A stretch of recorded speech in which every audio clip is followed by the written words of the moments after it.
The fluorescent lights hummed overhead in the sterile conference room at Meridian Technologies as Rebecca Martinez watched her career crumble in real time. Across the mahogany table, three executives delivered the news she'd been dreading for weeks. The promotion she'd earned through 15 years of flawless performance was going to someone else. What they didn't know was that in exactly 96 hours, those same executives would be watching their phones ring with urgent calls from Washington, D.C., desperately trying to reach the woman they just discarded.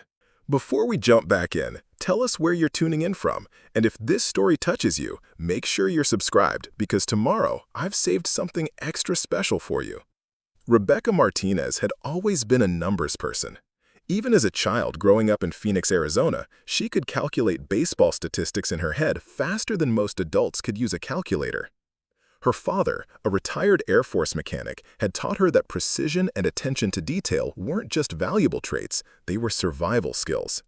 Her mother, a high school mathematics teacher, had shown her that intelligence without application was worthless.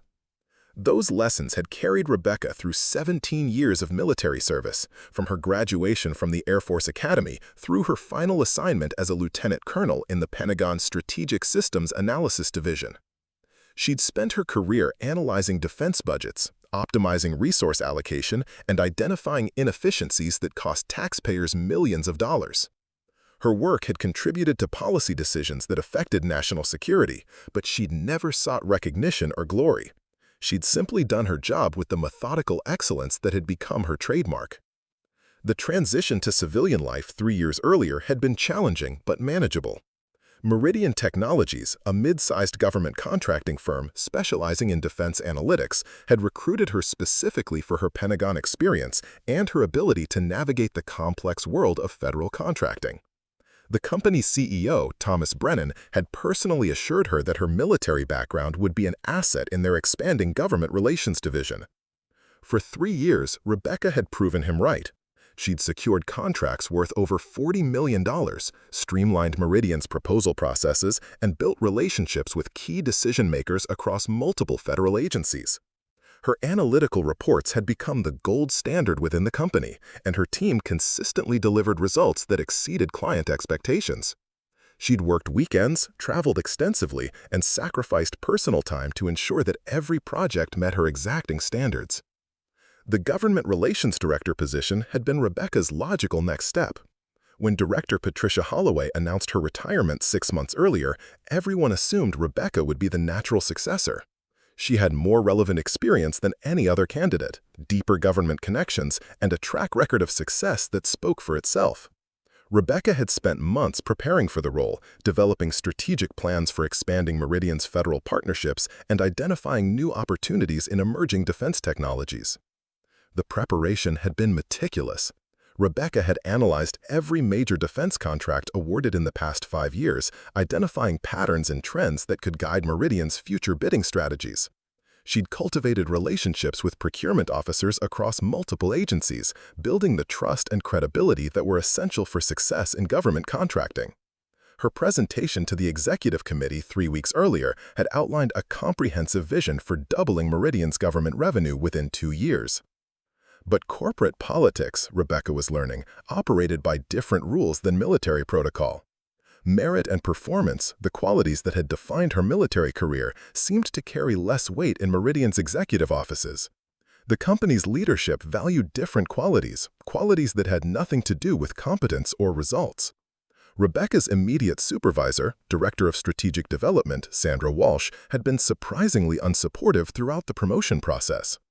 Walsh, a former pharmaceutical executive with no government contracting experience, had questioned whether Rebecca's military mindset was appropriate for senior leadership roles. During performance reviews, Walsh had suggested that Rebecca's direct communication style might be too aggressive for client management, despite the fact that clients consistently praised her professionalism and expertise. The criticism had been subtle but persistent. Walsh questioned Rebecca's strategic thinking abilities, suggesting that her analytical approach was too narrow for executive-level decision-making. She'd raised concerns about Rebecca's ability to manage complex stakeholder relationships, despite evidence to the contrary. Most frustrating was Walsh's tendency to reframe Rebecca's strengths as weaknesses. Her attention to detail became micromanagement, her commitment to deadlines became inflexibility, and her high standards became unrealistic expectations. The executive team had interviewed 3 candidates for the director position. Rebecca's interview had gone smoothly, she thought. She'd presented her strategic vision, outlined specific initiatives for growth, and answered every question with the confidence that came from deep expertise. The other candidates were less qualified by any objective measure. Jennifer Morrison, a marketing manager from their commercial division, had never worked on a government contract. David Patterson, a business development associate, had been with the company for only 18 months and had no leadership experience. But Morrison had something Rebecca didn't: the right connections.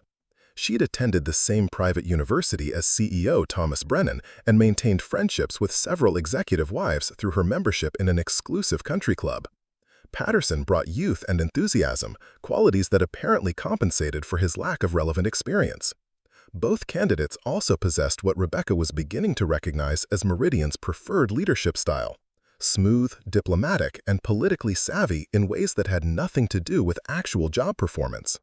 The announcement came on a Tuesday afternoon in November. Rebecca sat in the glass-walled conference room, surrounded by executives whose faces revealed nothing about the decision they'd reached. Thomas Brennan, a silver-haired man who'd built his career on charm rather than competence, cleared his throat and began speaking in the careful, measured tones that executives used when delivering unwelcome news. Morrison would be getting the promotion. The decision, Brennan explained, was based on her fresh perspective and innovative approach to client relations. Patterson would be promoted to assistant director, recognizing his dynamic leadership potential and collaborative management style. Rebecca would remain in her current position as senior government relations specialist with the expectation that she would help train her new supervisors. The words hit Rebecca like physical blows. She'd been passed over for a position she'd essentially been doing for the past year, training people who would now be making decisions about projects she'd developed and relationships she'd built. The justification was corporate speak designed to obscure the real reasons that had nothing to do with qualifications or performance. Rebecca maintained her composure throughout the meeting, asking appropriate questions about transition timelines and reporting structures. She thanked the executives for their consideration and assured them of her continued commitment to Meridian's success. Only when she returned to her office and closed the door did she allow herself to process what had just happened. Her computer screen displayed the strategic plan she'd spent months developing, a document that would now be implemented by someone with no understanding of its complexities or implications. Her desk was covered with contracts and proposals that represented millions of dollars in potential revenue that existed because of her expertise and relationships. The irony was bitter and complete. As Rebecca sat in her office that November afternoon, watching the Washington skyline darken with approaching winter clouds, she couldn't possibly imagine that her disappointment was about to transform into something entirely different. In exactly 96 hours, her phone would ring with a call that would change not just her career, but her understanding of her own value in ways she'd never anticipated. The first meeting with Jennifer Morrison as her new director took place the following Monday morning. Rebecca arrived at the conference room 15 minutes early, as was her habit, carrying a comprehensive briefing folder she'd prepared over the weekend. The folder contained detailed summaries of all active contracts, upcoming deadlines, key client contacts, and strategic recommendations for each major account. She'd spent 12 hours organizing information that would help Morrison succeed in her new role, despite the bitter irony of training someone to do a job Rebecca should have been doing herself. Morrison entered the room 20 minutes late, carrying only a legal pad and an expensive leather portfolio that appeared to be empty. She was impeccably dressed in a designer suit that probably cost more than Rebecca's monthly salary. Her blonde hair styled in the kind of effortless waves that required significant professional maintenance.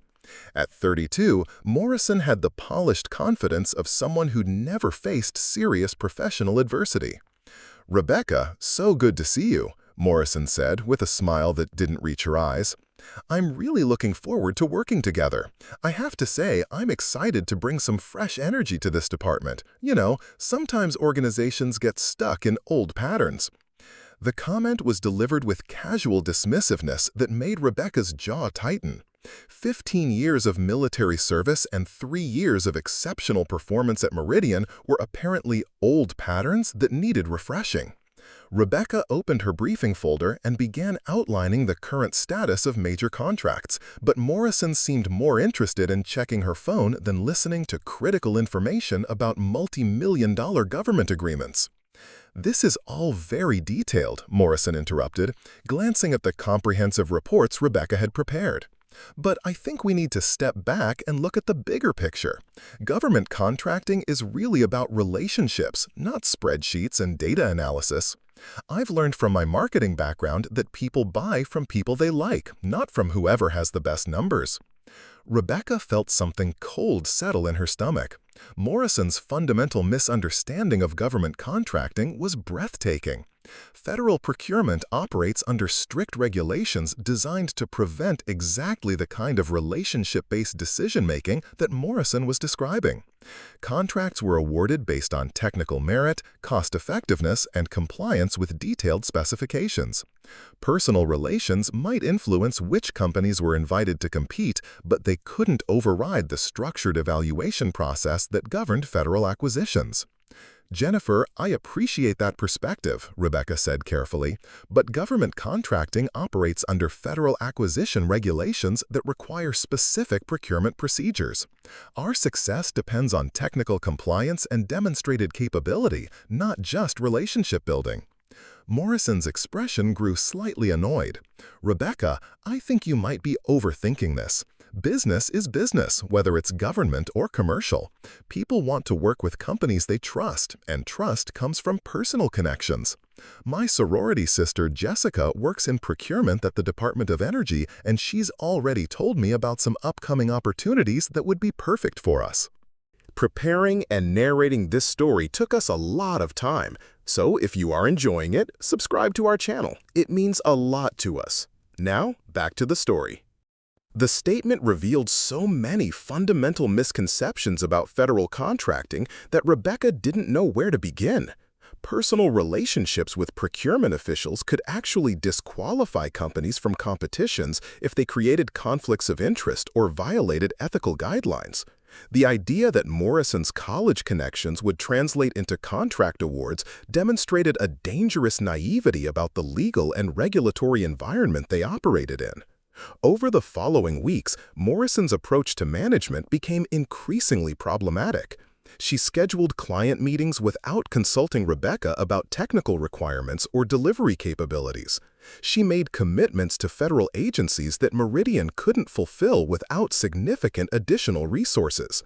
Most troubling, she began proposing strategic changes that would fundamentally compromise the company's reputation for reliability and technical excellence. The situation came to a head during a meeting with the Department of Defense's Acquisition Innovation Office. Rebecca had spent 2 months developing a proposal for a contract to analyze emerging technologies and their potential military applications. The work required deep understanding of both defense requirements and cutting-edge research, exactly the kind of analytical challenge that played to Rebecca's strengths. Morrison had insisted on leading the presentation despite having minimal involvement in developing the proposal. She'd spent the morning before the meeting reviewing Rebecca's technical analysis and practicing key talking points, but her understanding remained superficial. The Defense Department team, led by Program Manager Colonel Sarah Jenkins, asked detailed questions about methodology, data sources, and analytical frameworks that Morrison couldn't answer.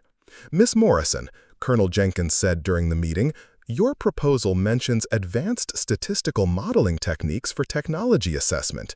Can you elaborate on your approach to handling incomplete data sets and uncertainty quantification in emerging technology evaluation?" Morrison smiled brightly and launched into a generic response about the importance of flexible thinking and innovative approaches. She used buzzwords like synergistic solutions and paradigm-shifting methodologies without demonstrating any understanding of the technical requirements. Rebecca watched in horror as Morrison's superficial knowledge became increasingly apparent to the military officials who would be making the contract decision. "Perhaps your technical lead could address these questions," Colonel Jenkins suggested diplomatically, glancing toward Rebecca with obvious relief. Rebecca spent the next 40 minutes salvaging the presentation, explaining methodological approaches and answering detailed technical questions with the precision and expertise that had made her reputation. The Defense Department's team's body language shifted noticeably as Rebecca spoke, their initial skepticism replaced by genuine interest in her analytical framework. After the meeting, Morrison was furious. "Rebecca, you completely undermined my authority in there," she said as they walked back to their car. "When I'm leading a presentation, I need you to support my leadership, not show off your technical knowledge. These clients need to see me as the decision maker, not you." The criticism was so divorced from reality that Rebecca initially thought Morrison was joking. The presentation had been failing catastrophically until Rebecca intervened with substantive technical information. The Defense Department officials had clearly preferred working with someone who understood their requirements and could deliver meaningful analysis. Morrison's leadership had consisted entirely of confident-sounding nonsense that would have cost Meridian the contract. "Jennifer, those were technical questions about the methodology I developed. Colonel Jenkins needed specific information about our analytical approach. I was providing the details necessary to win the contract." "That's exactly the problem," Morrison shouted back. "You don't understand the bigger picture. These military people respect authority and hierarchy. When you jump in with all your technical details, it makes me look like I don't know what I'm doing. I need you to trust my leadership and let me handle the strategic conversations." Rebecca realized that Morrison's fundamental misunderstanding extended beyond government contracting to include military culture itself. Colonel Jenkins and her team were sophisticated professionals who valued competence and expertise above political positioning. They wanted to work with people who could deliver results, not people who talked about leadership while demonstrating ignorance about the work being discussed. The pattern continued across multiple client interactions. Morrison would commit to deliverables without understanding their complexity, promise timelines that were impossible to meet, and make strategic decisions that conflicted with federal regulations. Rebecca found herself working longer hours to compensate for Morrison's mistakes, rebuilding client relationships that were damaged by her supervisor's incompetence, and developing workarounds for commitments that should never have been made. The most frustrating aspect was Morrison's complete lack of awareness about her own limitations. She interpreted every client preference for working directly with Rebecca as a minor communication issue, rather than a reflection of their relative expertise. She believed that her marketing background and relationship-building skills would eventually overcome what she saw as temporary adjustment challenges. David Patterson, the new assistant director, proved to be equally problematic in different ways. Where Morrison was confidently incompetent, Patterson was enthusiastically inexperienced. He approached government contracting with the energy of someone who'd never encountered a truly complex problem, proposing radical changes to processes that had taken years to develop and optimize. Patterson's first major initiative was a complete overhaul of Meridian's proposal development process. He'd read several business books about agile methodologies and lean startup principles, and he was convinced that these approaches could revolutionize how they competed for federal contracts. He scheduled a series of meetings to introduce what he called disruptive innovation in government relations. "The problem with our current approach," Patterson announced during a departmental meeting, "is that we're too focused on traditional methods. We spend months developing detailed proposals when we should be failing fast and iterating quickly. The government wants innovation, not the same old bureaucratic thinking." Rebecca listened in amazement as Patterson outlined his plan to submit preliminary proposals with minimal technical detail, then refine their approach based on government feedback. His understanding of federal procurement was so fundamentally flawed that his suggestions would likely disqualify Meridian from future competitions.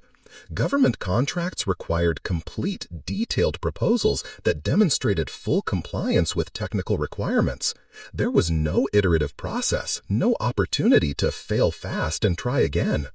"David, I appreciate the innovative thinking," Rebecca said diplomatically, "but federal procurement operates under specific regulations that require comprehensive initial submissions.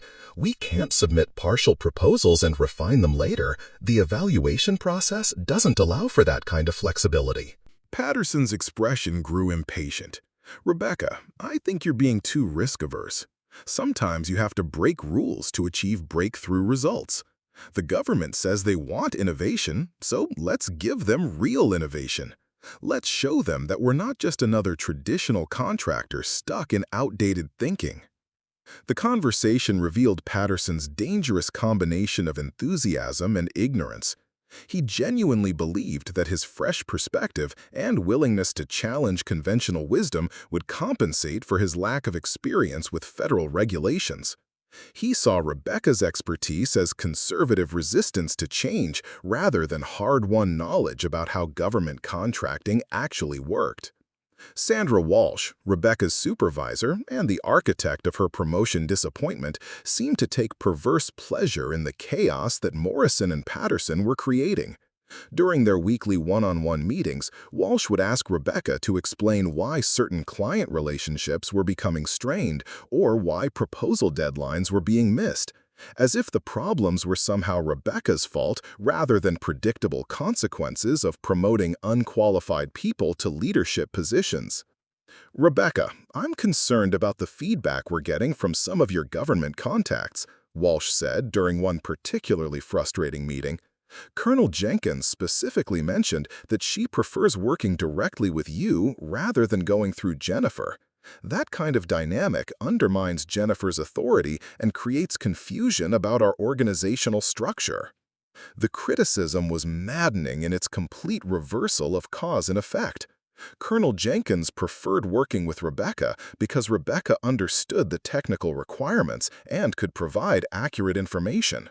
Morrison's authority was undermined by her own incompetence, not by Rebecca's expertise.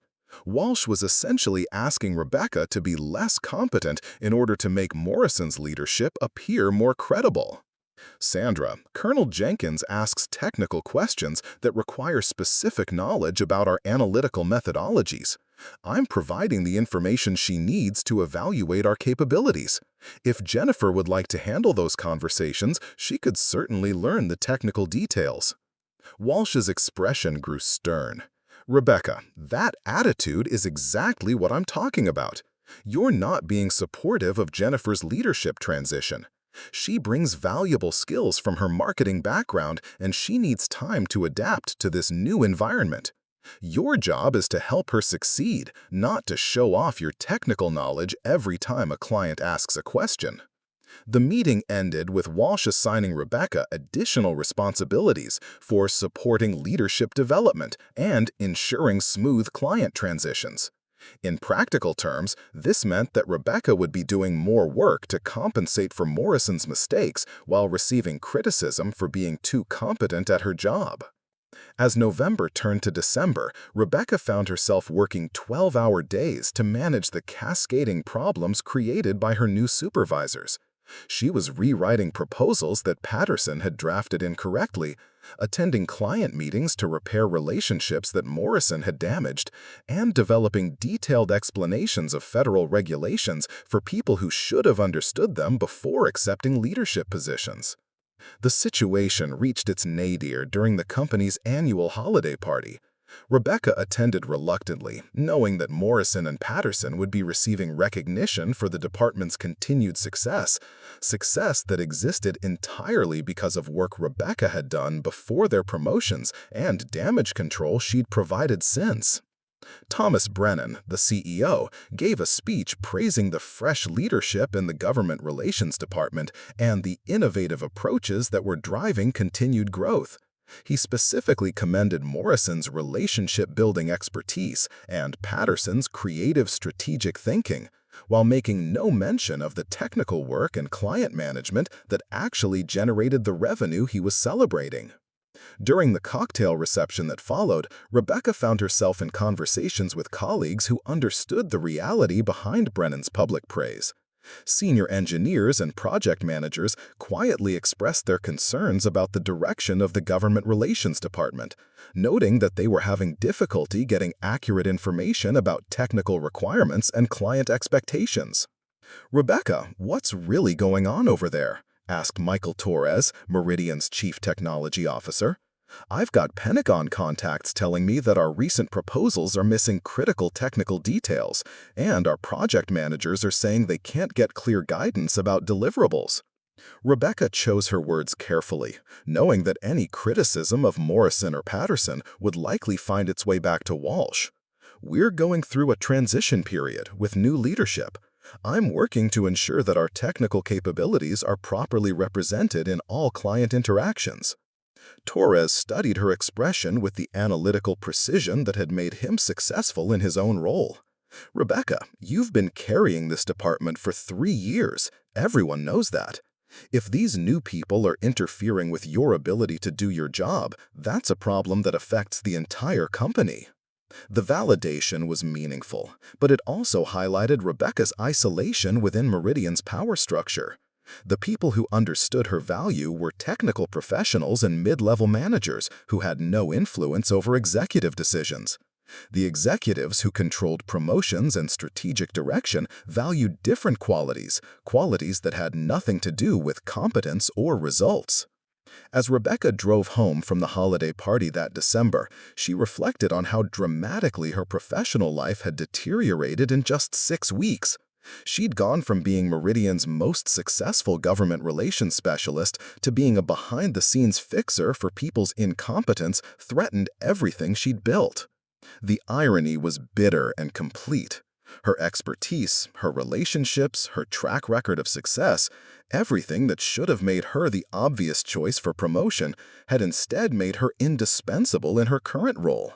She was too valuable as a problem solver to be promoted to a position where she might actually solve problems systematically rather than reactively. What Rebecca couldn't know as she sat in her car in Meridian's parking garage that night was that her name was already being discussed in Pentagon meetings she'd never heard of, by officials who understood her value in ways that Meridian's executives never would. In exactly 72 hours, her phone would ring with a call that would transform her understanding of her own worth and her place in the national security establishment.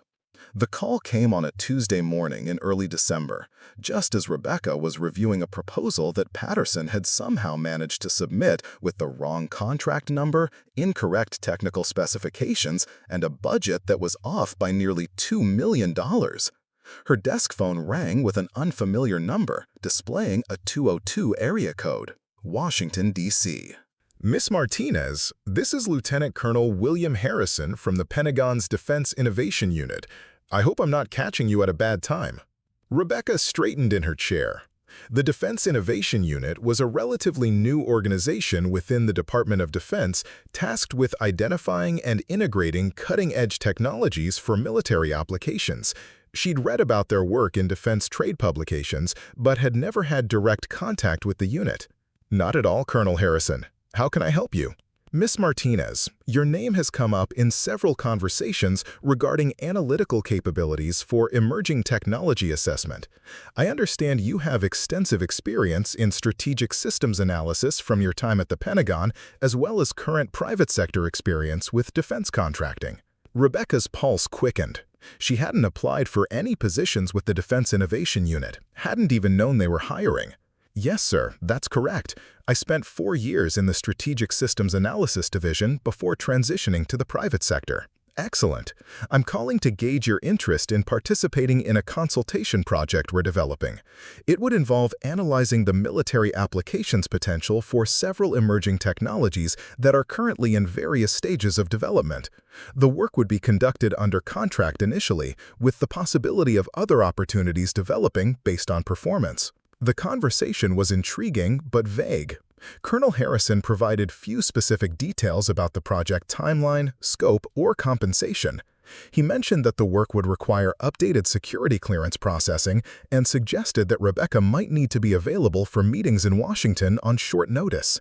The entire discussion had an almost casual quality that seemed inconsistent with typical government contracting procedures. "Colonel, this sounds like an interesting opportunity," Rebecca said carefully. "Can you provide more details about the selection process and timeline?" "Actually, Miss Martinez, there isn't a traditional selection process for this particular project. Your background and experience have already been reviewed through channels I can't really discuss over an unsecured line. If you're interested, we'd like to begin the clearance update process immediately. The project would likely begin sometime in the next few weeks." Rebecca felt a flutter of confusion. Security clearance updates typically took months, not weeks. The entire conversation seemed to be operating under accelerated timelines that didn't match her experience with government bureaucracy. "I'm certainly interested, Colonel. What would be the next steps?" "I'll have our security office contact you this afternoon with the necessary paperwork. Please complete everything as quickly as possible and return it through the secure channels they'll provide. And, Miss Martinez, I should mention that this project has some unusual confidentiality requirements. I'd recommend not discussing it with colleagues until we've completed the initial phases." The call ended with Rebecca staring at her phone, trying to process what had just happened. A Pentagon unit she'd never contacted had somehow identified her as a candidate for work she hadn't applied for, using a process she didn't understand. The entire situation felt surreal, especially given her current struggles at Meridian. That afternoon, Rebecca received an encrypted email with detailed security forms that needed to be completed immediately. The paperwork was extensive, requiring information about her current employment, recent travel, financial status, and personal relationships. What struck her as unusual was the expedited processing request attached to the forms. Someone had requested that her clearance update be completed within 10 days, rather than the typical 3 to 6 months. Rebecca completed the forms meticulously, though she couldn't shake the feeling that she was missing something important about the situation. The Defense Innovation Unit project seemed legitimate, but the accelerated timeline and unusual selection process raised questions she couldn't answer. She decided to research the unit more thoroughly, using her access to defense industry databases. Her research revealed that the Defense Innovation Unit had been involved in several high-profile technology assessments over the past year, working with both established defense contractors and emerging technology companies. Their mission focused on identifying innovations that could provide strategic advantages for American military forces, particularly in areas like artificial intelligence, quantum computing, and advanced material science. What Rebecca found most interesting was the unit's leadership structure. Colonel Harrison, who had contacted her, was a former strategic systems analysis officer who had served in the Pentagon during her own assignment there. They'd never worked directly together, but they would have had access to similar classified information and would have moved in overlapping professional circles. The connection raised new questions about how her name had come to Colonel Harrison's attention. Her work at the Pentagon had been exceptional, but it had been largely classified and wouldn't appear in public records or professional databases that civilian recruiters might access. Someone with knowledge of her classified work history had recommended her for this opportunity. Over the following days, Rebecca felt herself caught between two increasingly divergent professional realities. At Meridian, Morrison and Patterson continued to create chaos that required constant damage control.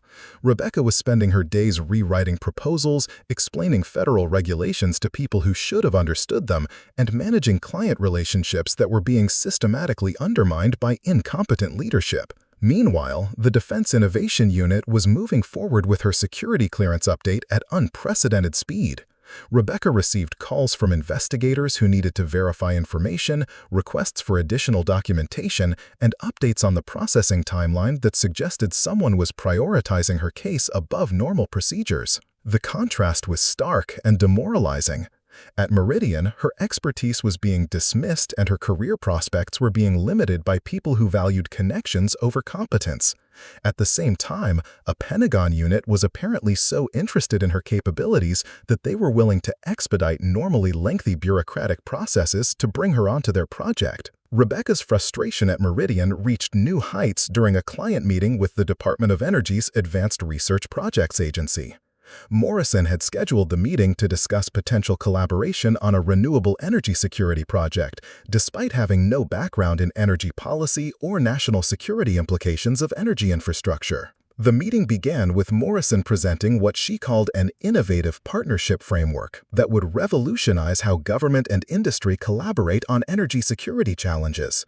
Her presentation was filled with generic business concepts that had no relation to the technical requirements or regulatory environment surrounding energy infrastructure protection. Dr. Susan Chen, the Energy Department's lead scientist for the project, listened politely for 15 minutes before asking specific questions about technical capabilities and analytical methodologies.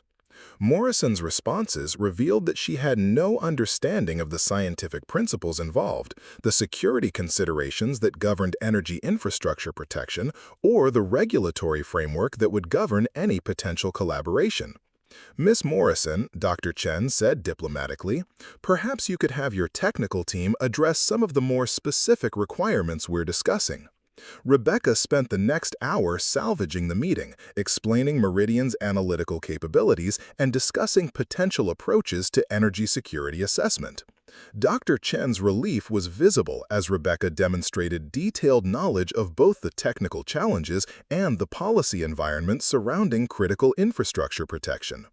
After the meeting, Morrison was again furious about what she characterized as Rebecca's undermining of her leadership. "Rebecca, you did it again," she said as they walked back to their car. "You jumped in with all your technical details and made me look uninformed. These government people need to see me as the strategic leader, not you as the technical expert." The criticism was so fundamentally wrong that Rebecca momentarily considered explaining the reality of the situation. Dr. Chen was a PhD scientist who had spent her career working on energy security challenges. She needed substantive technical information to evaluate potential partnerships, not strategic platitudes about innovation and collaboration. Morrison's leadership had consisted entirely of confident-sounding nonsense that would have ended any possibility of future work with the Energy Department.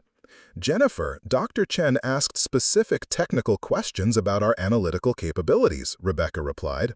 "I was providing the information she needed to understand our potential contribution to her project." "That's exactly the problem," Morrison shot back. "You don't understand the bigger picture. I'm trying to build strategic relationships, and you keep getting bogged down in technical details. These government people respect authority.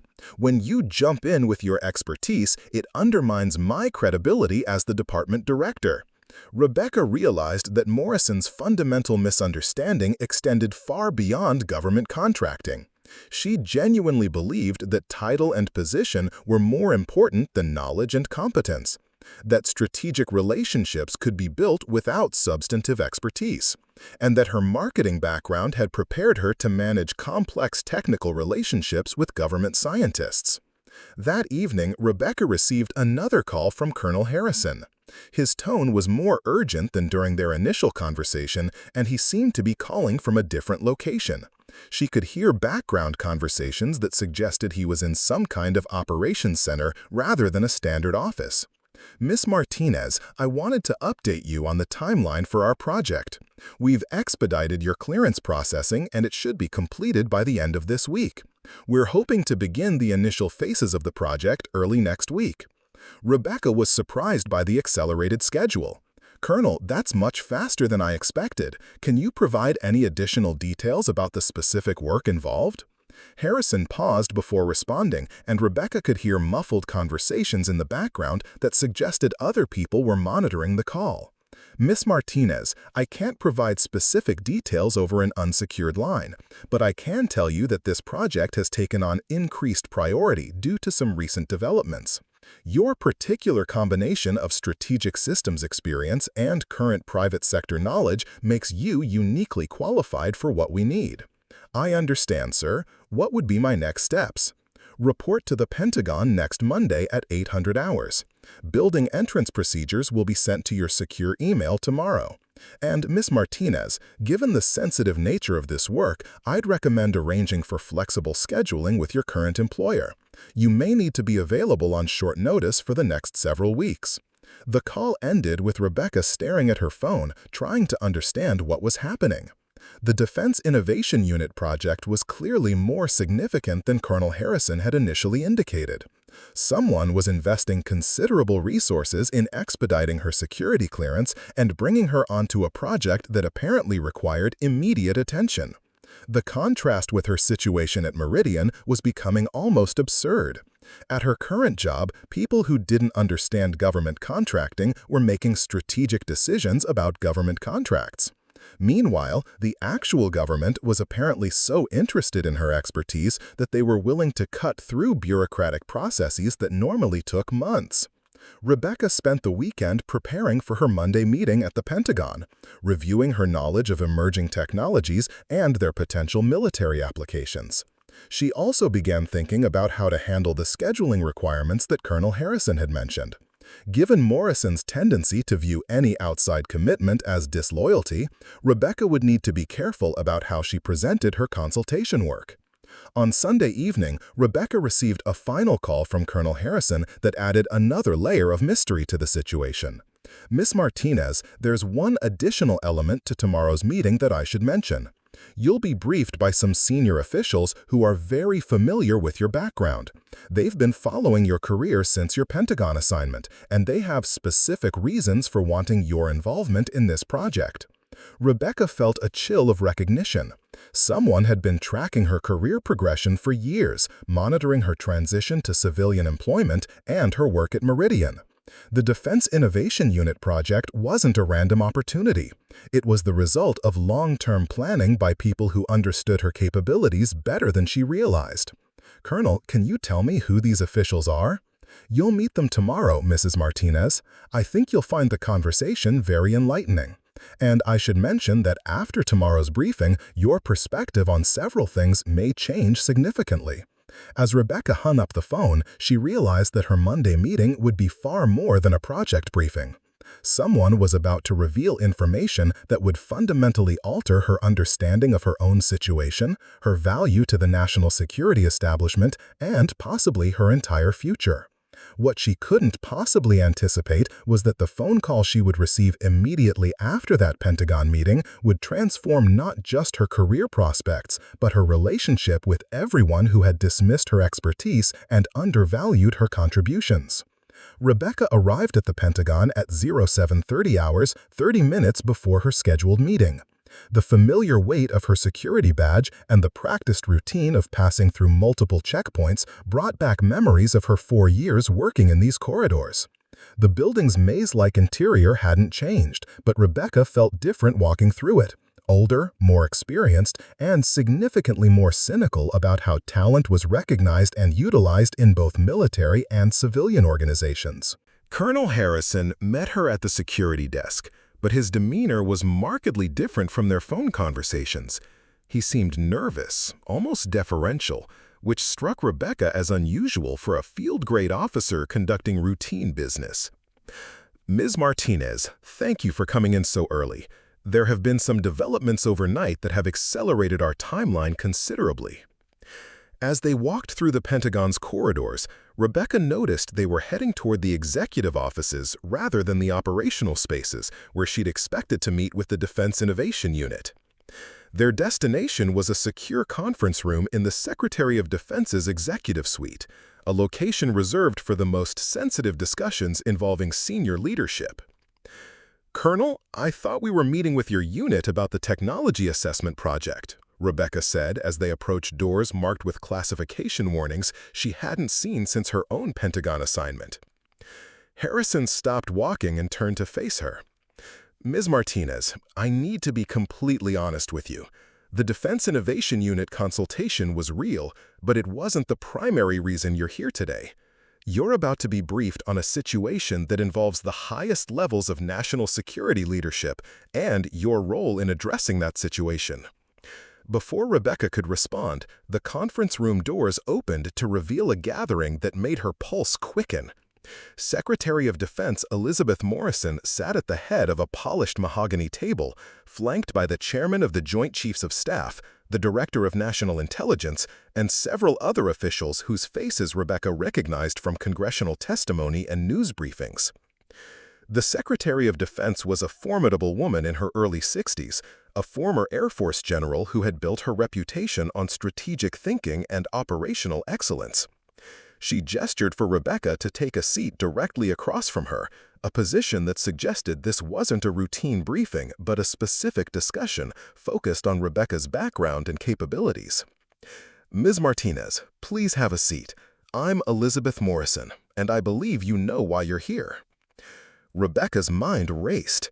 She absolutely did not know why she was in a room with the nation's senior defense leadership, but admitting confusion seemed like the wrong response.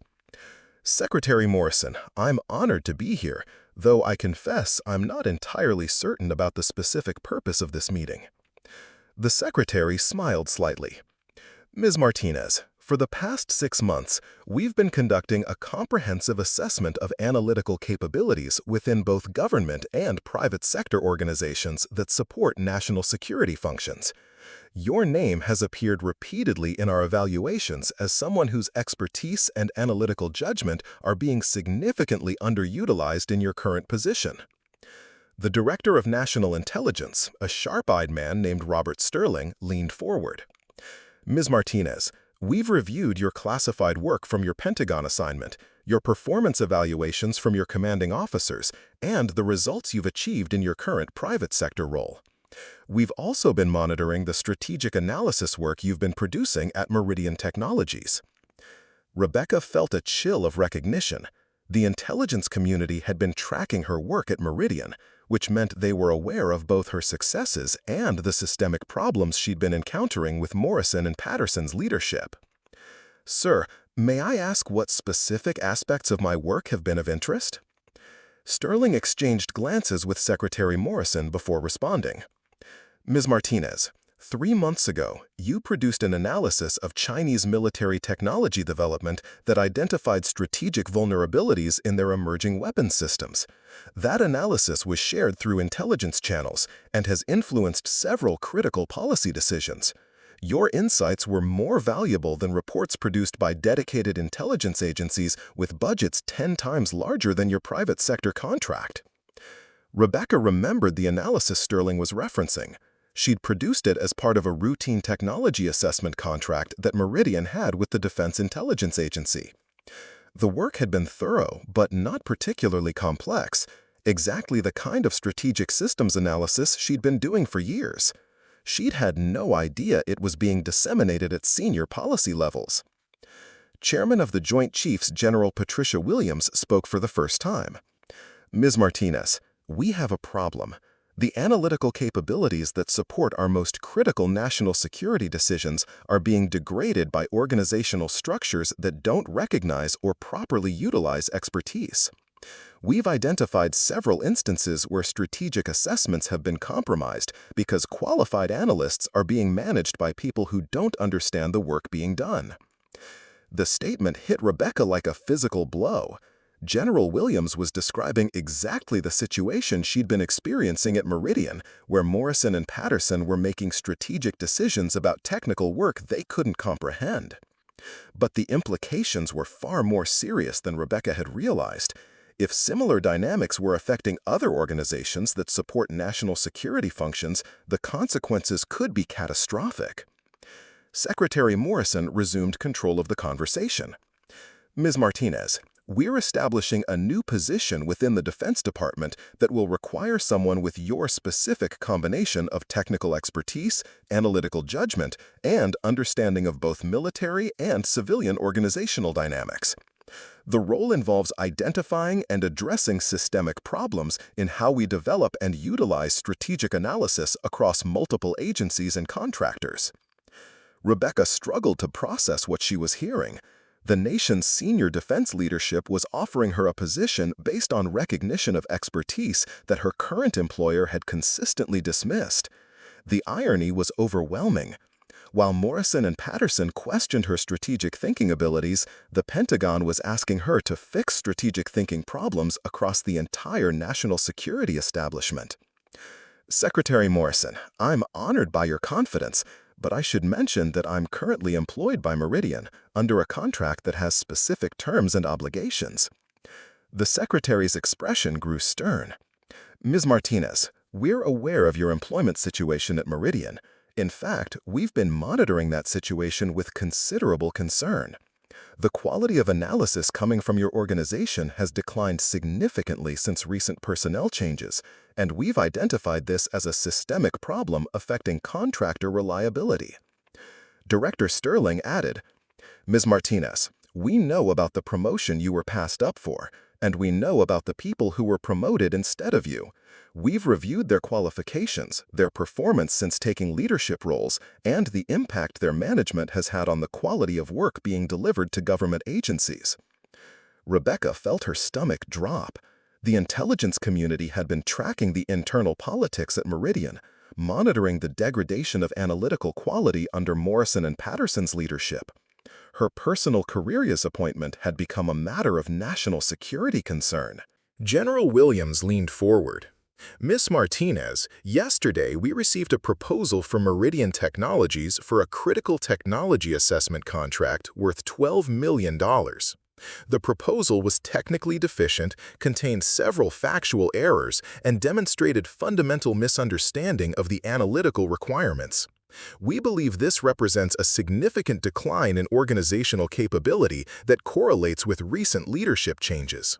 The room fell silent as Rebecca absorbed the implications. Her colleagues were preparing to lose a major contract because Morrison and Patterson had produced work that failed to meet government standards. The expertise that should have been leading the organization was instead being marginalized by people whose incompetence was now visible to the Pentagon's senior leadership. Secretary Morrison stood and walked to a secure computer terminal at the side of the room. Miss Martinez, I want to show you something that will clarify why you're here today. The large screen at the front of the conference room displayed a detailed organizational chart showing analytical capabilities across dozens of government agencies and private contractors. Red indicators marked organizations where analytical quality had declined. Yellow indicators showed organizations with stable but limited capabilities. And green indicators identified organizations with exceptional analytical performance. Meridian Technologies showed a red indicator with a notation that read, Declining capability, leadership transition issues, recommend contract review. Miss Martinez, the secretary continued, we've identified 43 organizations supporting national security analysis where qualified experts are being managed by people who lack the technical knowledge to evaluate or direct their work. This represents a strategic vulnerability that affects our ability to make informed decisions about threats, technologies, and resource allocation. Rebecca stared at the chart, recognizing several organizations where she knew talented analysts were struggling under incompetent management. The problem she'd been experiencing at Meridian wasn't unique. It was part of a systemic failure affecting critical national security functions. Director Sterling activated another display showing specific examples of analytical failures that had been traced to management problems. Miss Martinez, last month we received a threat assessment from a major contractor that completely missed emerging capabilities in Iranian missile technology. The technical analysts had identified the threat correctly, but their supervisors had removed those sections from the final report because they didn't understand their significance. The pattern was becoming clear. Across multiple organizations, technical expertise was being systematically undermined by management structures that valued political skills over analytical competence. The consequences weren't just individual career disappointments, they were strategic vulnerabilities that could affect national security. Secretary Morrison returned to her seat. Miss Martinez, we're creating the position of Deputy Assistant Secretary of Defense for Analytical Integrity. The role involves identifying these systemic problems, developing solutions, and ensuring that our most critical analytical capabilities are properly managed and utilized. We want you to lead this initiative." Rebecca felt the room spinning slightly. She was being offered a senior Pentagon position based on recognition of expertise that her current employer consistently dismissed. The people who questioned her strategic thinking abilities would be watching news reports about her appointment to fix strategic thinking problems across the entire defense establishment. "Secretary Morrison, this is an incredible opportunity, but I need to understand the timeline and implications. Would this position require me to leave Meridian immediately?" General Williams smiled for the first time during the meeting. "Miss Martinez, your appointment would be announced tomorrow afternoon at a press conference.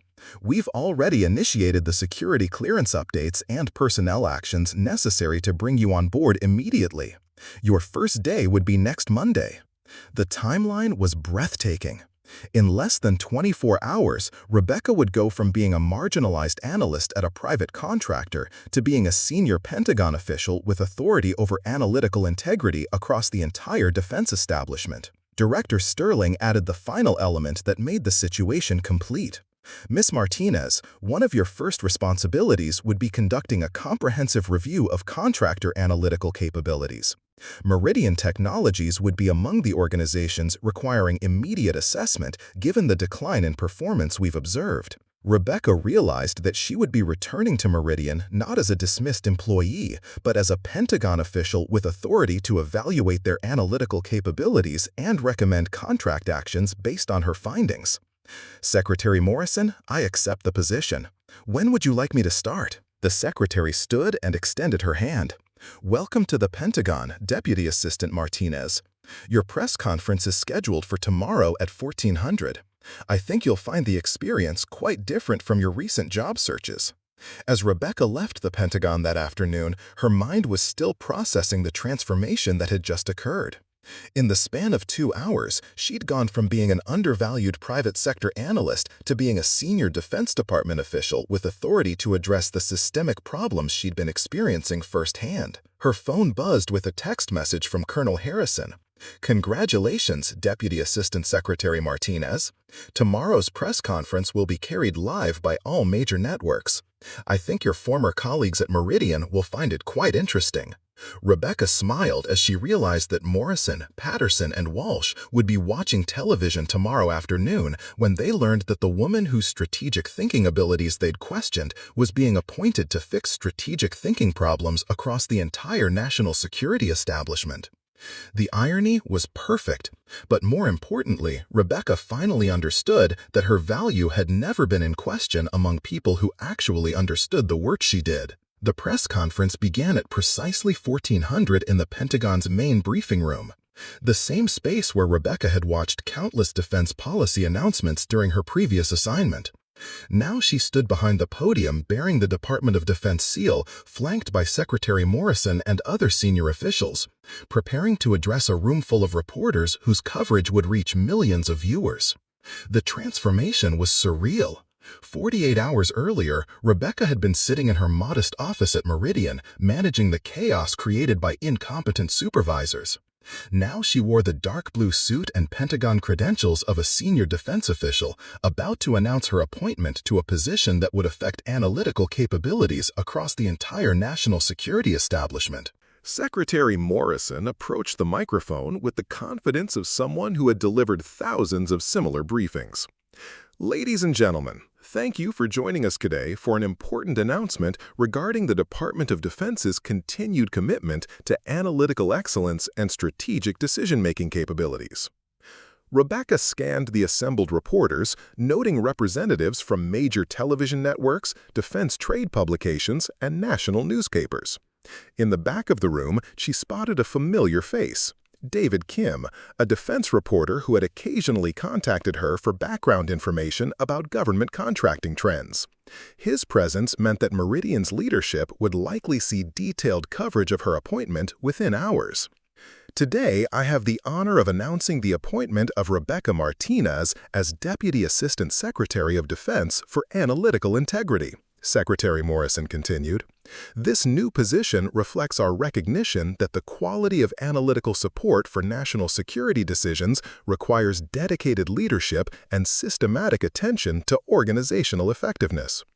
The secretary outlined Rebecca's qualifications with detail that would have impressed her former colleagues at Meridian. Her Pentagon experience, her private sector achievements, and her expertise in strategic systems analysis were described with the kind of precision and respect that had been conspicuously absent from her interactions with Morrison and Patterson. Deputy Assistant Secretary Martinez will be responsible for evaluating and improving analytical capabilities across government agencies and contractor organizations that support national security functions. Her appointment reflects our commitment to ensuring that the expertise supporting our most critical decisions is properly recognized, utilized, and protected from organizational dynamics that might compromise analytical integrity. Rebecca stepped to the microphone, feeling the weight of television cameras focused on her every expression. She'd delivered briefings to senior officials before, but never to a national audience that would include everyone who had dismissed her expertise or questioned her value. Thank you, Secretary Morrison. I'm honored to serve in this capacity and to address what I believe is one of the most critical challenges facing our national security establishment: ensuring that analytical expertise is properly integrated into decision-making processes at every level. Rebecca's statement was carefully crafted to address the systemic problems she'd experienced without directly referencing her personal situation at Meridian. Too often, organizations allow management structures that prioritize political considerations over technical competence, creating vulnerabilities that can affect the quality of information available to policymakers. The first question came from CNN's Pentagon correspondent. Deputy Assistant Secretary Martinez, can you provide specific examples of the analytical integrity problems you'll be addressing? Rebecca had anticipated this question and prepared a response that would resonate with anyone who understood the dynamics she'd been experiencing. We've identified numerous instances where qualified analysts are being supervised by individuals who lack the technical background to evaluate or direct their work effectively. This creates situations where critical insights may be filtered out or misrepresented simply because supervisors don't understand their significance. A reporter from Defense News raised her hand. Can you elaborate on how this new position will interact with private contractors who provide analytical support to government agencies? This question struck directly at Rebecca's future relationship with Meridian. My office will be conducting comprehensive evaluations of contractor analytical capabilities, with particular attention to organizational structures and management practices that affect the quality of deliverables. Contractors who demonstrate excellence in utilizing and supporting analytical talent will be recognized and prioritized for future opportunities. Organizations that show systematic problems may face contract reviews or modification of their relationships with government agencies. The implications were clear to anyone familiar with government contracting. Rebecca now had the authority to influence which companies received lucrative defense contracts based on how effectively they managed analytical talent. Meridian's future relationship with the Pentagon would depend on their ability to demonstrate that they valued and properly utilized expertise, exactly the qualities they'd failed to recognize in Rebecca herself. After the press conference, Rebecca returned to her new office in the Pentagon's executive corridor. The space was larger and better equipped than any office she'd occupied during her previous military service, with secure communication systems, classified computer terminals, and direct access to senior leadership. The contrast with her cramped workspace at Meridian was almost comical. Her first official act was reviewing the files that had been prepared for her evaluation of contractor analytical capabilities. The Meridian Technologies folder was thick with documentation spanning 3 years of contract performance, including detailed assessments of work quality, delivery timelines, and client satisfaction ratings. The pattern was unmistakable. During Rebecca's tenure as the primary analyst, Meridian had consistently received excellent ratings for technical quality, innovative approaches, and reliable delivery. Client feedback praised the organization's analytical rigor and strategic insights. Multiple agencies had specifically requested Rebecca's involvement in follow-on contracts, citing her expertise and professionalism. The decline had begun almost immediately after Morrison and Patterson's promotions. Recent contract deliverables showed marked decreases in technical accuracy, analytical depth, and strategic coherence. Client complaints had increased dramatically, with specific concerns about management responsiveness and technical competence. The $12 million proposal that General Williams had mentioned during Rebecca's briefing was rejected with harsh criticism of its analytical methodology and fundamental misunderstanding of technical requirements. Rebecca's secure phone rang at 16:30 hours. The caller ID showed a number she recognized, Meridian's main office. She answered with her new title, curious to see how her former employer would respond to her transformation. Deputy Assistant Secretary Martinez, this is Thomas Brennan, CEO of Meridian Technologies. I wanted to personally congratulate you on your appointment and express our organization's enthusiasm for working with your new office. Brennan's tone was carefully modulated, professional, but with undertones of barely controlled panic. Rebecca had worked for him for 3 years, and she'd never heard him sound so deferential. Thank you, Mr. Brennan. I appreciate your call. Deputy Assistant Secretary, I was hoping we could schedule a meeting to discuss Meridian's analytical capabilities and our continued partnership with the Defense Department. I believe there may have been some misunderstandings about our recent performance that we'd like the opportunity to clarify. Rebecca smiled at Brennan's diplomatic language. The misunderstandings he referenced were objective failures in analytical quality that had been documented by multiple government agencies. His desire to clarify performance issues reflected his recognition that Meridian's future contracts were now at risk. Mr. Brennan, my office will be conducting systematic evaluations of all major contractor analytical capabilities. Meridian will certainly be included in that assessment. I'll have my staff contact you to schedule the appropriate meetings and site visits. Of course, Deputy Assistant Secretary, we're fully prepared to demonstrate our commitment to analytical excellence. I should mention that we've been implementing some organizational improvements that I believe will address any concerns about our current capabilities. Rebecca wondered what organizational improvements Brennan was referencing. Given that Morrison and Patterson had been promoted just 6 weeks earlier, any significant changes would represent an implicit admission that their leadership had been problematic. I look forward to reviewing those improvements during our evaluation, Mr. Brennan. I should mention that my assessment will include interviews with your analytical staff, review of recent deliverables, and evaluation of management practices that affect technical quality. The silence on Brennan's end stretched for several seconds. Rebecca's evaluation criteria targeted exactly the areas where Morrison and Patterson had been failing most dramatically. Their fundamental misunderstanding of government contracting, their dismissive attitude toward technical expertise, and their inability to manage complex analytical projects would be impossible to hide during a thorough Pentagon assessment. We'll be fully prepared for your evaluation, Deputy Assistant Secretary. Is there anything specific we should be ready to address? Rebecca decided to provide Brennan with enough information to understand the seriousness of his situation without revealing the full scope of her knowledge about Meridian's problems.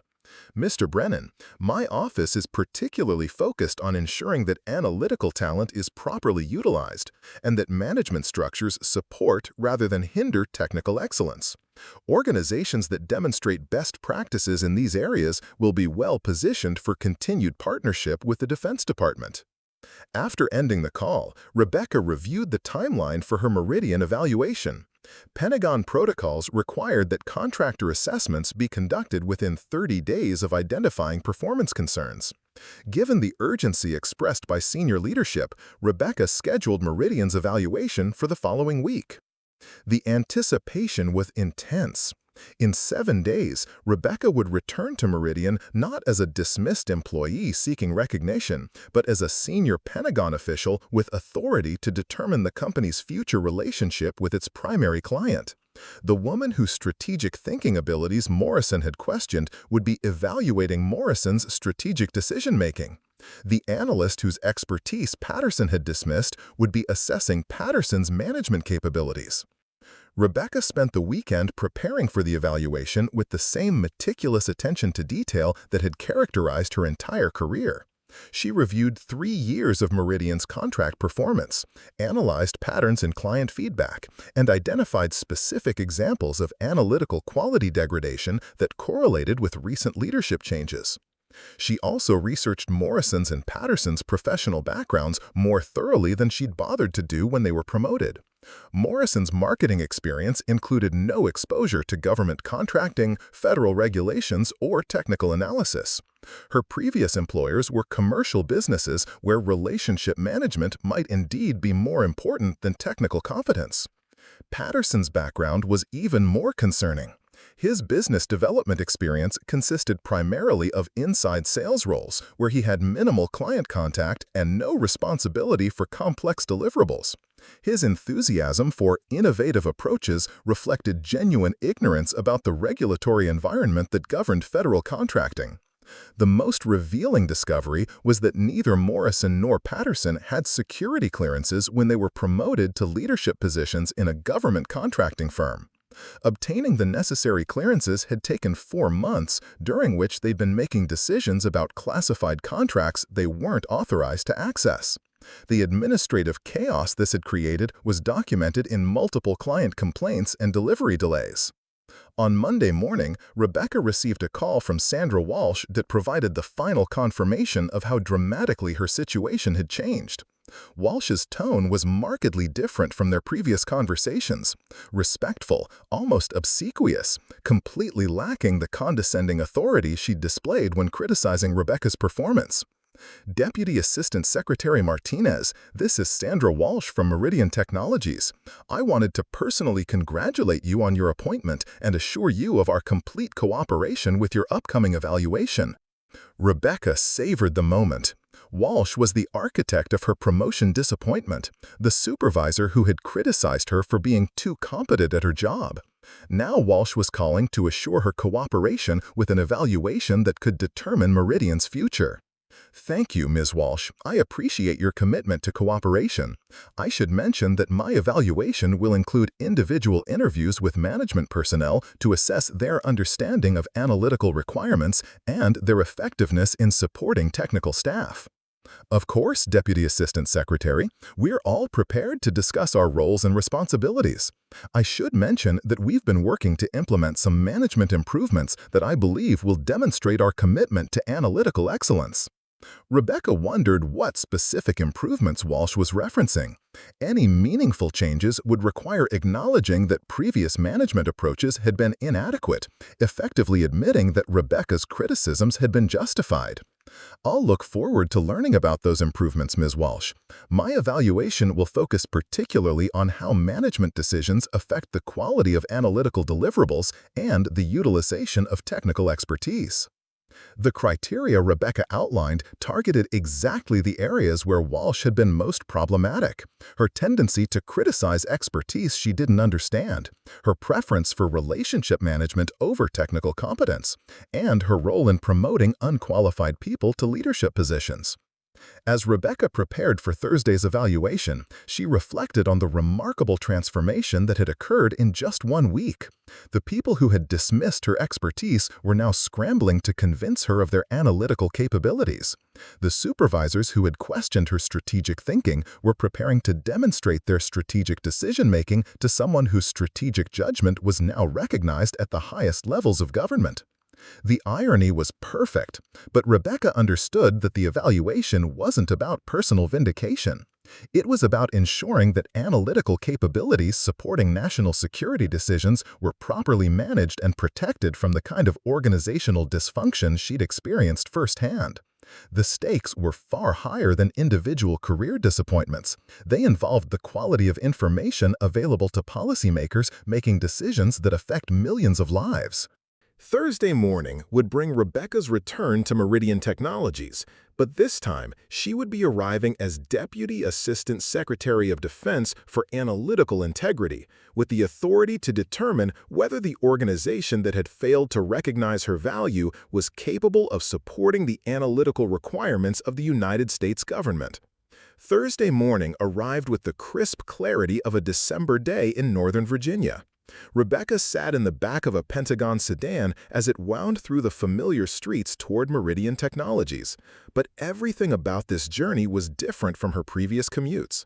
She wore the dark blue suit and Pentagon credentials of a senior defense official, carried briefing materials classified at levels that required special handling, and was accompanied by a team of analysts whose job was to assess organizational capabilities that could affect national security.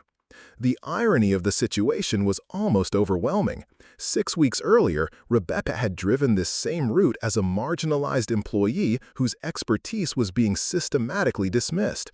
Now, she was returning as Deputy Assistant Secretary of Defense for Analytical Integrity, with the authority to determine Meridian's future relationship with the United States government. The evaluation team included Dr. Michelle Foster, an organizational psychologist specializing in analytical team dynamics, Colonel James Rodriguez, a Pentagon acquisition officer with 15 years of experience evaluating contractor capabilities, and Sarah Kim, a former CIA analyst who now worked as a consultant specializing in analytical quality assessment. Each team member brought expertise specifically relevant to the problems Rebecca had identified at Meridian. As they pulled into Meridian's parking garage, Rebecca noticed that the company had made cosmetic changes clearly designed to impress visiting Pentagon officials. New signs proclaimed their commitment to analytical excellence and strategic innovation. The lobby displayed testimonials from satisfied government clients and featured a timeline of successful contract deliverables, most of which had been completed under Rebecca's direct involvement. Thomas Brennan met them at the security desk with an entourage that included Sandra Walsh, Jennifer Morrison, David Patterson, and several other executives whose faces Rebecca didn't recognize. The gathering was clearly intended to demonstrate organizational depth and management commitment, but it also revealed how seriously Meridian was taking this evaluation. Deputy Assistant Secretary Martinez, welcome to Meridian Technologies, Brennan said with carefully modulated enthusiasm. We're honored to host your evaluation and excited to demonstrate our analytical capabilities and organizational excellence. Rebecca noted the forced formality in Brennan's tone. The man who had personally recruited her 3 years earlier now addressed her with the careful deference reserved for high-ranking government officials who controlled lucrative contracts. The transformation in their relationship encapsulated everything that had changed in Rebecca's professional circumstances. Thank you, Mr. Brennan. My team is here to conduct a comprehensive assessment of your analytical capabilities, management structures, and organizational effectiveness. We appreciate your cooperation and look forward to a thorough evaluation. The first phase of the assessment involved reviewing Meridian's recent contract deliverables in detail. Rebecca's team was given access to proposals, technical reports, and client correspondence spanning the past 6 months, exactly the period since Morrison and Patterson had been promoted to leadership positions. Dr. Foster focused on analyzing management communication patterns and decision-making processes. She reviewed email chains between technical staff and supervisors looking for evidence of how analytical insights were being processed, filtered, or potentially compromised by management intervention. Colonel Rodriguez examined the technical quality of deliverables, comparing recent work with historical performance to identify trends in analytical rigor, accuracy, and strategic coherence. His military background gave him expertise in recognizing the kind of analytical thinking that supported effective decision-making under pressure. Sarah Kim conducted interviews with technical staff members using her intelligence background to assess whether analysts felt supported, properly utilized, and free to provide unfiltered insights to government clients. Meanwhile, Rebecca met privately with Morrison, Patterson, and Walsh to assess their understanding of analytical requirements and their effectiveness in managing technical teams. These interviews would be the most revealing part of the evaluation, providing direct insight into the management problems that had been affecting Meridian's performance. The interview with Jennifer Morrison took place in the same conference room where Rebecca had been passed over for promotion 7 weeks earlier. The irony was delicious, but Rebecca maintained strict professionalism as she questioned Morrison about her approach to managing analytical contracts and supporting technical staff. Miss Morrison, can you describe your methodology for ensuring that technical analysis meets government requirements and maintains appropriate analytical rigor? Morrison's response revealed that her understanding of analytical requirements hadn't improved since her promotion. She spoke in general terms about collaborative approaches and innovative thinking without demonstrating any specific knowledge of analytical methodologies, quality control processes, or government standards for technical deliverables. Miss Morrison, can you provide a specific example of how you've addressed a situation where technical analysis conflicted with client expectations, or where analytical findings required difficult conversations with government officials? The question targeted exactly the kind of analytical integrity challenge that Rebecca had handled routinely during her tenure at Meridian. Morrison's answer revealed that she had no experience with such situations and no framework for managing the tension between analytical honesty and client relationship management. Deputy Assistant Secretary, I believe in maintaining positive relationships with all our clients. When technical staff raise concerns or suggest approaches that might create friction, I work to find collaborative solutions that satisfy everyone involved. Rebecca recognized the fundamental flaw in Morrison's approach. Analytical integrity sometimes required delivering unwelcome information or challenging client assumptions. Morrison's preference for avoiding friction could compromise the accuracy and honesty that government clients depended on for critical decisions. The interview with David Patterson was equally revealing. His enthusiasm for innovative approaches continued to reflect dangerous ignorance about the regulatory environment governing federal contracting. When Rebecca asked about his experience with federal acquisition regulations, Patterson admitted that he'd never actually read the complete regulations and relied on legal staff to handle compliance issues. Mr. Patterson, can you describe how you ensure that innovative approaches comply with government contracting requirements and maintain appropriate risk management? Patterson's response demonstrated that he still viewed regulations as obstacles to innovation rather than frameworks designed to ensure fairness, transparency, and accountability in government contracting. His suggestions for streamlining proposal processes would likely violate multiple procurement requirements and could disqualify Meridian from future competitions. The interview with Sandra Walsh provided the most comprehensive view of Meridian's management problems. Walsh had been instrumental in promoting Morrison and Patterson despite their lack of relevant qualifications, and she continued to defend their leadership even when presented with evidence of declining performance. Ms. Walsh, our preliminary analysis suggests that analytical quality has declined significantly since recent leadership changes.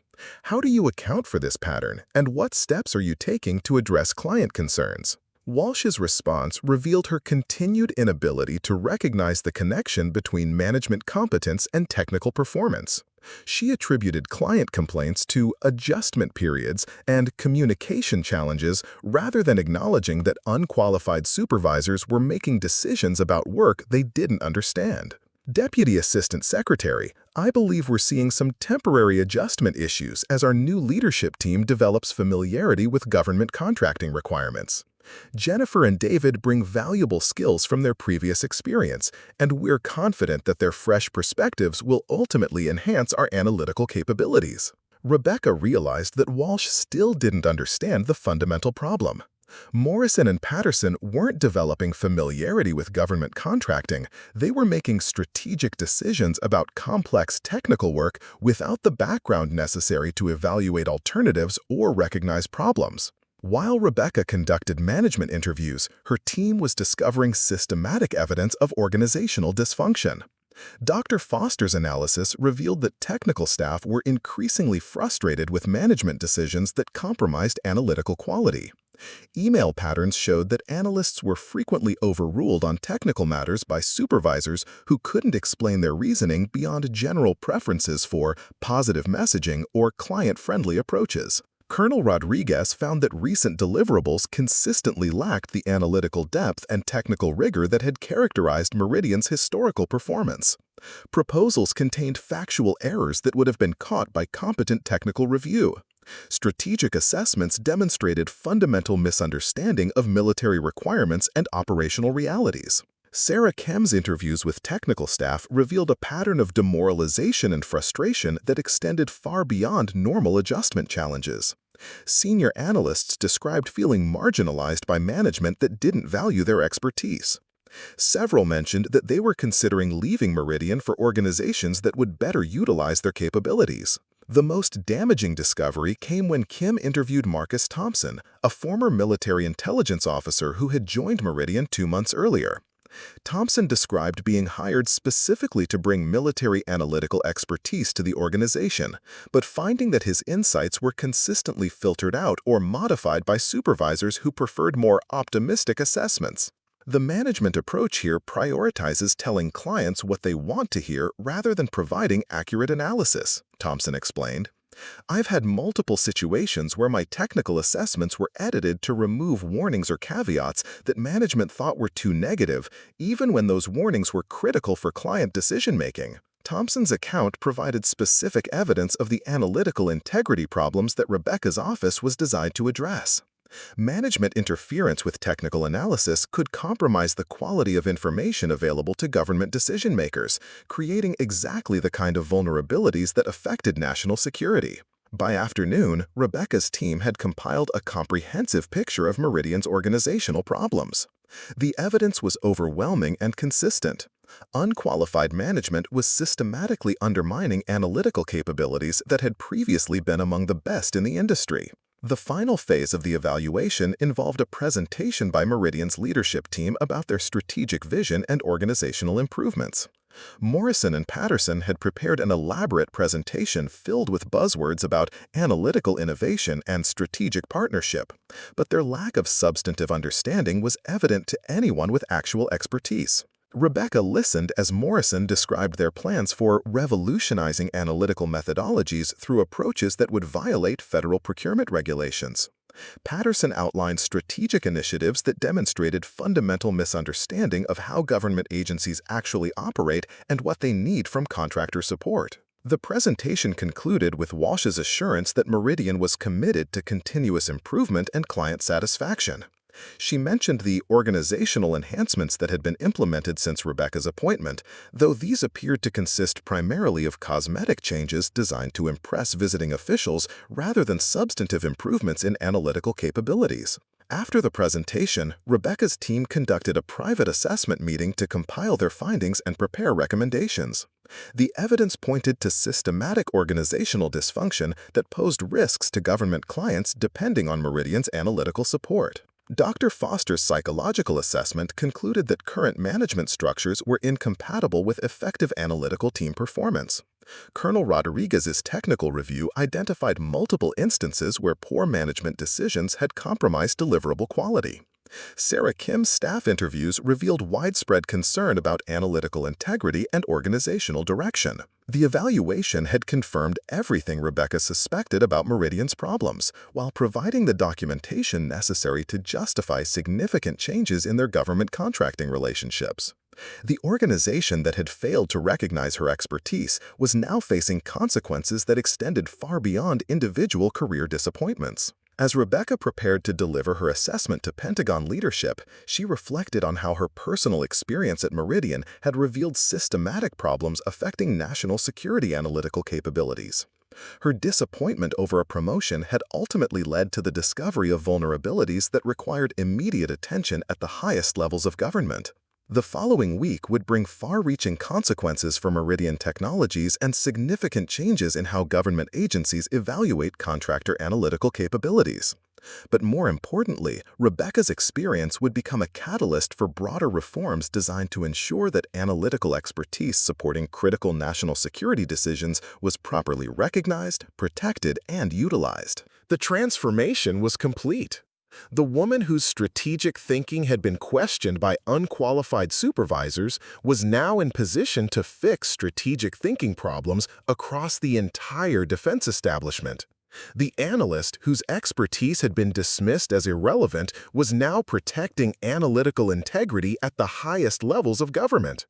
Rebecca's story had evolved from personal disappointment to systemic reform, demonstrating that sometimes the best way to address organizational problems is to gain the authority necessary to fix them from the outside. 3 months after her Pentagon evaluation of Meridian Technologies, Deputy Assistant Secretary Rebecca Martinez stood before the Senate Armed Services Committee delivering testimony that would fundamentally reshape how the Defense Department managed analytical capabilities across the entire contractor base. The hearing room was packed with representatives from major defense contractors, government officials, and journalists covering what had become known as the Martinez Doctrine for Analytical Integrity. Senator Catherine Walsh, the committee chairwoman, had called the hearing to review the unprecedented reforms that Rebecca's office had implemented following the Meridian evaluation and subsequent assessments of 47 other contractor organizations. The results had been shocking even to senior officials who understood that problems existed within the analytical support structure. Deputy Assistant Secretary Martinez, Senator Walsh began, your office has identified systematic analytical integrity problems affecting over 60% of contractor organizations supporting national security functions. Can you summarize the scope of these findings and their implications for defense decision-making? Rebecca had spent weeks preparing for this testimony, knowing that her recommendations would affect billions of dollars in government contracts and potentially transform entire industries. The Meridian evaluation had been just the beginning of a comprehensive assessment that revealed problems far more extensive than anyone had anticipated. Senator Walsh, our evaluation identified 3 primary categories of analytical integrity failures. First, management structures where technical decisions are being made by individuals who lack the expertise to evaluate alternatives or recognize problems. Second, organizational cultures that prioritize client relationships over analytical accuracy, leading to filtered or modified assessments. Third, systematic underutilization of qualified analytical talent due to promotion and recognition systems that value non-technical skills over analytical competence. The testimony was carefully crafted to describe systemic problems without specifically targeting individual organizations, though everyone in the room understood that Meridian Technologies had been the catalyst for these broader discoveries. Rebecca's personal experience had revealed patterns that extended across dozens of organizations supporting critical government functions. Senator James Morrison, the ranking minority member, pressed for more specific details. Deputy Assistant Secretary, can you provide concrete examples of how these problems have affected actual government decisions or operations? Rebecca had anticipated this question and prepared examples that would demonstrate the national security implications without compromising classified information. Senator Morrison, we identified 14 instances where critical analytical insights were removed from final reports by supervisors who didn't understand their significance. In one case, warnings about emerging weapons technologies were deleted because management considered them too alarmist, despite the fact that those warnings were subsequently validated by intelligence from other sources. The revelation sent ripples through the hearing room. Representatives from contractor organizations exchanged worried glances, recognizing that their own practices might be subject to similar scrutiny. Government officials who had relied on analytical assessments began questioning whether they had received complete and accurate information. We also found systematic patterns where qualified analysts were being supervised by individuals whose primary qualifications were relationship management or general business experience rather than technical expertise relevant to the analytical work being performed.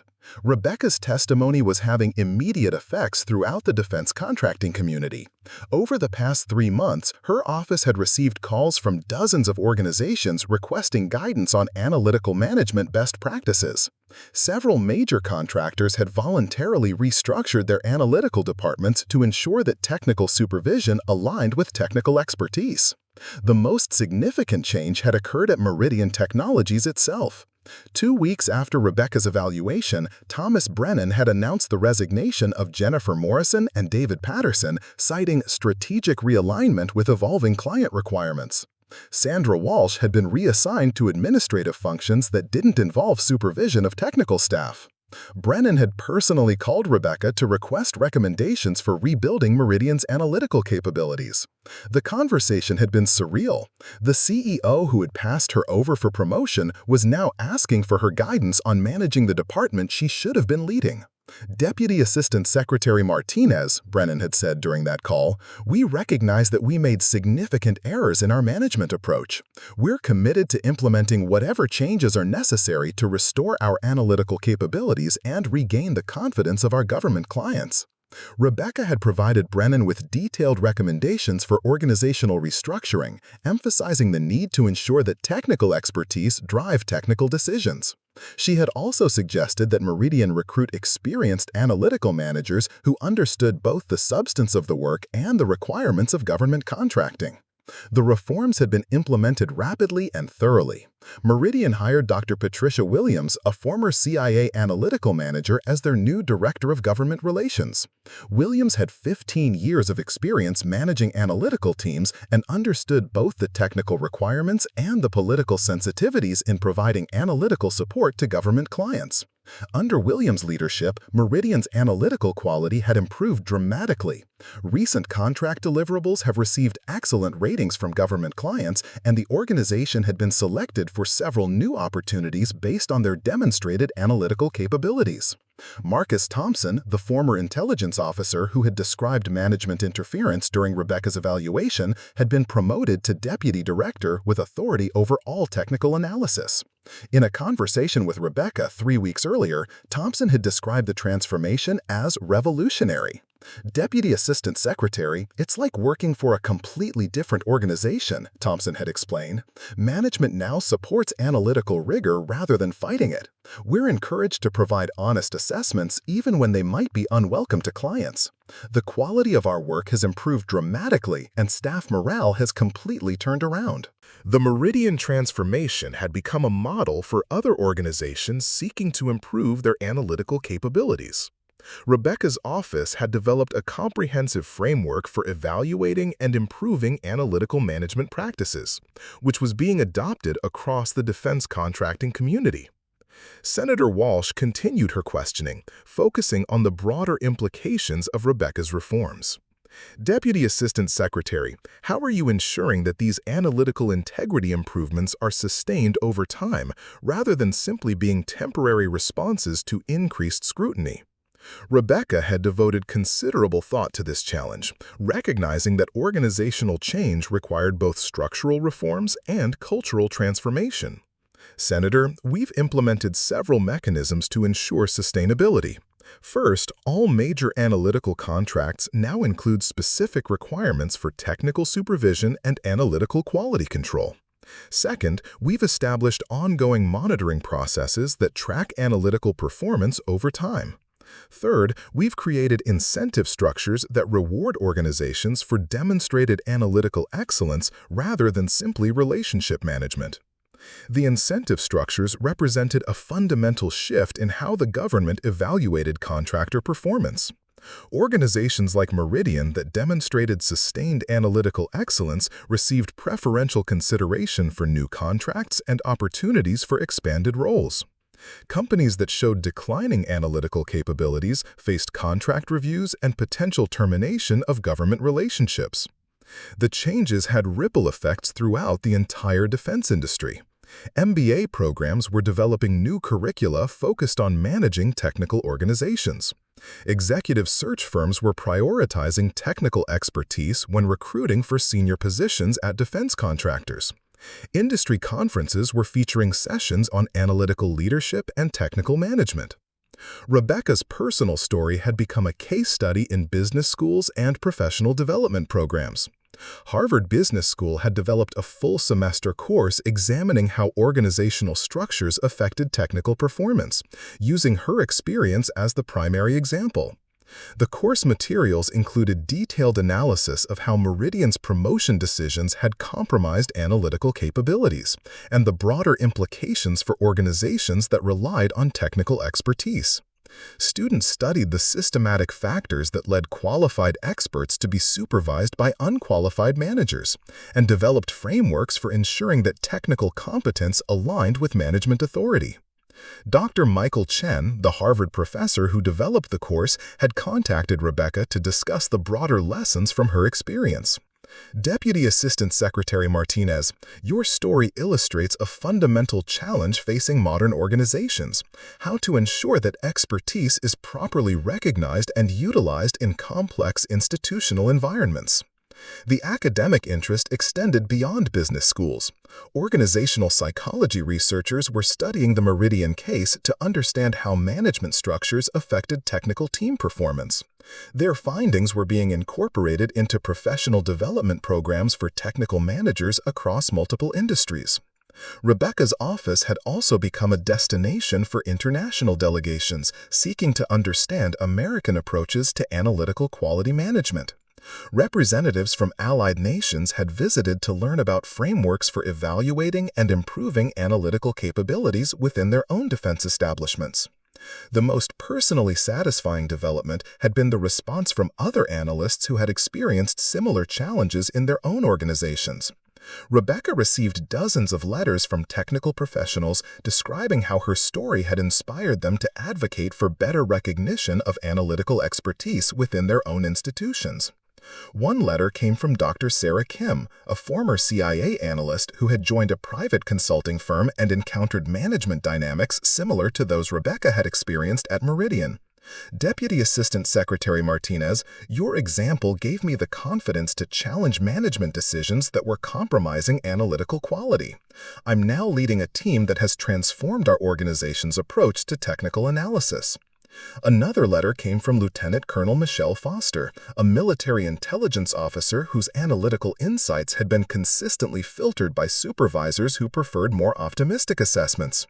Deputy Assistant Secretary, reading about your experience helped me understand that the problems I was encountering weren't personal failures, but systematic issues affecting analytical integrity across multiple organizations.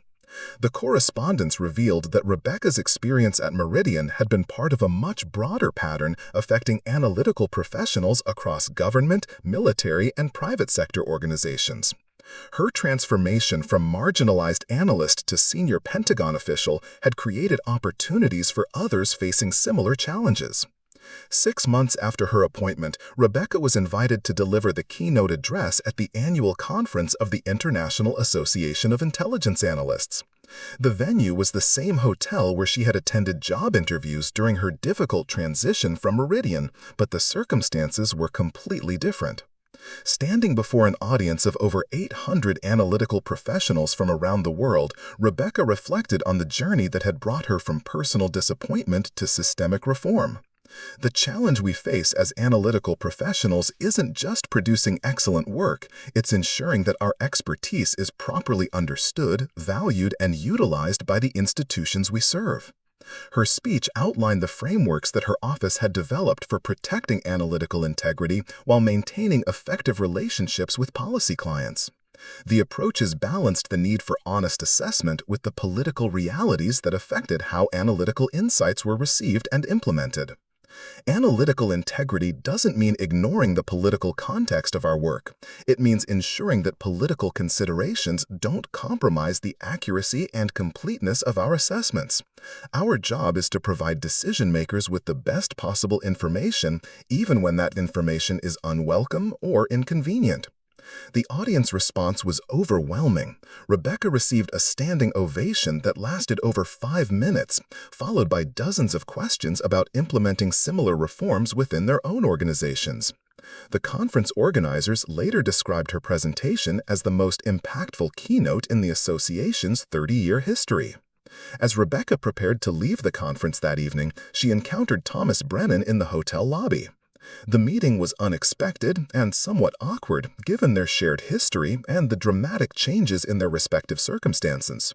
Deputy Assistant Secretary Martinez, Brennan said with genuine humility, "I wanted to thank you for the guidance you provided during our organizational transition. Meridian's analytical capabilities have improved dramatically under the frameworks you recommended." Rebecca studied Brennan's expression, looking for signs of insincerity or calculated positioning. What she saw was genuine recognition of the mistakes that had been made and appreciation for the opportunity to correct them. Mr. Brennan, I'm glad to hear that the changes have been successful. The important thing is that your analytical teams now have the support they need to produce excellent work for government clients. Brennan nodded seriously. I have to admit, Deputy Assistant Secretary, that we completely failed to recognize your value when you were working for us. The promotion decisions we made were based on criteria that had nothing to do with the actual requirements of the job. We've learned from those mistakes and implemented much better frameworks for evaluating and promoting analytical talent. The conversation was remarkable for its honest acknowledgement of organizational failures that had affected not just Rebecca, but the quality of analytical support provided to government clients. Brennan's recognition that promotion criteria needed to align with job requirements represented exactly the kind of systematic thinking that could prevent similar problems in other organizations. As Rebecca drove home that evening, she reflected on the extraordinary transformation that had occurred over the past 9 months. Her personal disappointment over a promotion had revealed systematic problems affecting national security analytical capabilities and had led to reforms that would benefit analytical professionals for years to come. The woman who had been told that her military experience was irrelevant to modern business was now setting standards for analytical excellence across the entire defense establishment. The analyst whose strategic thinking had been questioned by unqualified supervisors was now fixing strategic thinking problems at the highest levels of government. But perhaps most importantly, Rebecca's story had demonstrated that expertise matters, that technical competence should drive technical decisions, and that organizations ignore these principles at their own peril. Her experience had become a catalyst for ensuring that analytical integrity would be protected and valued throughout the institutions responsible for national security. The legacy would extend far beyond individual vindication or organizational reform. Rebecca Martinez had transformed a personal setback into a systematic improvement that would affect how America analyzed threats, evaluated technologies, and made the critical decisions that determine national security for generations to come. Up next, you've got 2 more standout stories right on your screen. If this one hits the mark, you won't want to pass these up. Just click and check them out. And don't forget to subscribe and turn on the notification bell so you don't miss any upload from us.